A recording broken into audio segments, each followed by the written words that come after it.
too little emotional to be an efficient force in history. This extreme protest, this sublime madness, has been a potent weapon in the hands of the oppressed throughout history. The some 160 self-immolations in Tibet since 2009 to protest Chinese occupation are perceived as religious rites, acts that declare the independence of the victims from the control of the state. Self-immolation calls us to a different way of being. These sacrificial victims become martyrs. Communities of resistance, even if they are secular, are bound together by the sacrifices of martyrs. Only apostates betray their memory. The martyr, through his or her example of self-sacrifice, weakens and severs the bonds and the coercive power of the state. The martyr represents a total rejection of the status quo.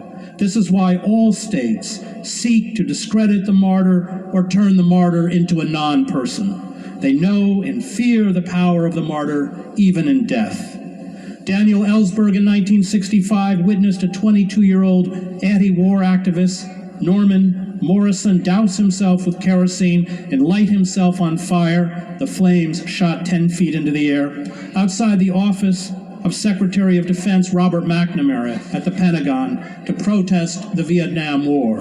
Ellsberg cited the self-immolation, along with the nationwide anti-war protests, as one of the factors that led him to release the Pentagon Papers.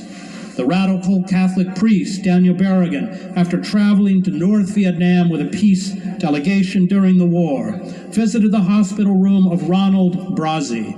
Brazzi was a high school student who had drenched himself with kerosene and immolated himself outside the Cathedral of the Immaculate Conception in downtown Syracuse, New York, to protest the war. He was still living a month later, Berrigan writes. I was able to gain access to him. I smelled the odor of burning flesh.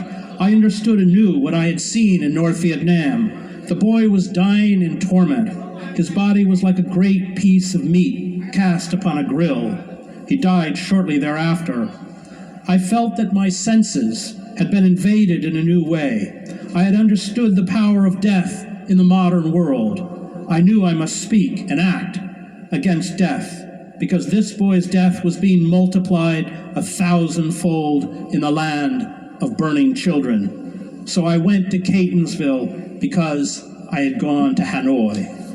In Catonsville, Maryland, Berrigan and 8 other activists, known as the Catonsville Nine, broke into a draft board on May 17, 1968. They took 378 draft files and burned them with homemade napalm in the parking lot. Berrigan was sentenced to 3 years in a federal prison.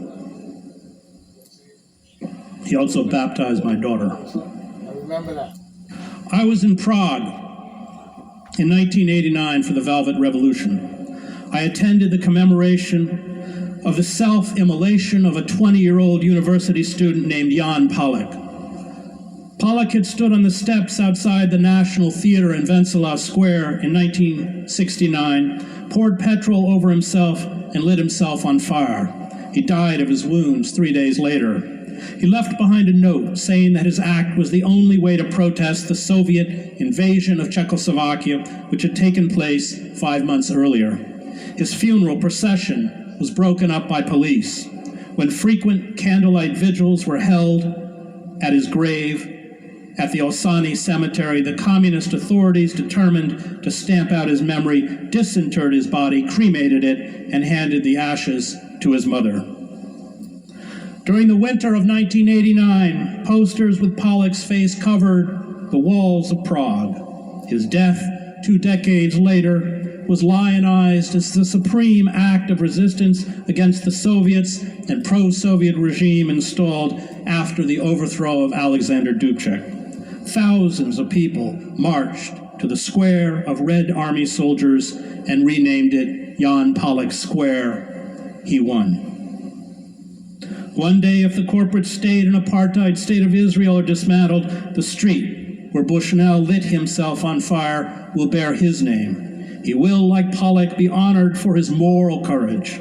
Palestinians, betrayed by most of the world, already look to him as a hero, and because of him, it will be impossible to demonize all of us. Divine violence terrifies a corrupt and discredited ruling class. It exposes their depravity. It illustrates that not everyone is paralyzed by fear. It is a siren call to battle radical evil. That is what Bushnell intended, and his sacrifice speaks to our better selves. Genocide is the crime of crimes. It is not a political issue. It is a moral issue.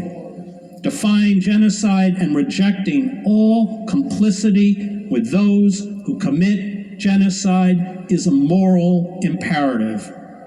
Those of us who are people of faith,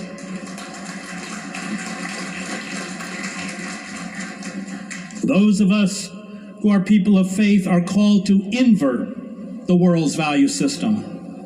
It is not about the practical. It is not about success. It is not even about victory. In fact, we can find victory by way of defeat. It is about standing, no matter the cost, with the oppressed. It is about our faith, our belief that the good draws to it the good, even if all the empirical evidence says otherwise. Bismillah ar-Rahman ar-Rahim. O you who have believed, be persistently standing firm in justice. Witness for Allah, even if it be against yourselves or parents and relatives. Whether one is rich or poor, Allah is more worthy of both. So follow not personal inclination, lest you not be just. And if you distort your testimony or refuse to give it, then indeed Allah is ever of what you do aware.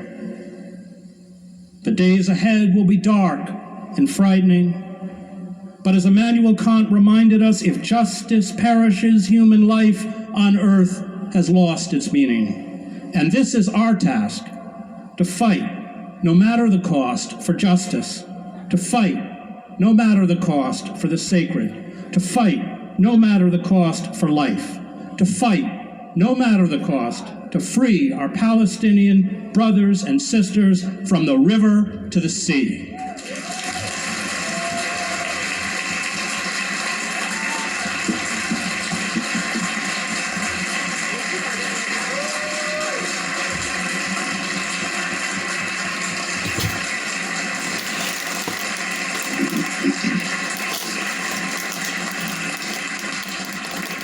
We may fail, but let those who come after us say we tried.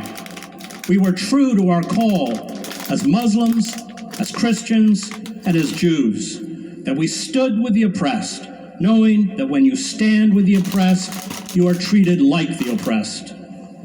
Defenseless under the night, our world in stupor lies, yet dotted everywhere. Ironic points of light flash out wherever the just exchange their messages. May I, composed like them of Eros and of dust, beleaguered by the same negation and despair, show an affirming flame. I do not know if we can build a better society. I do not know if we can halt this genocide. We must. I do not even know if we will survive as a species. But I know the forces of death have us by the throat, and they have my children by the throat. I do not fight fascists because I will win. I fight fascists because they are fascists. Thank you. We have time for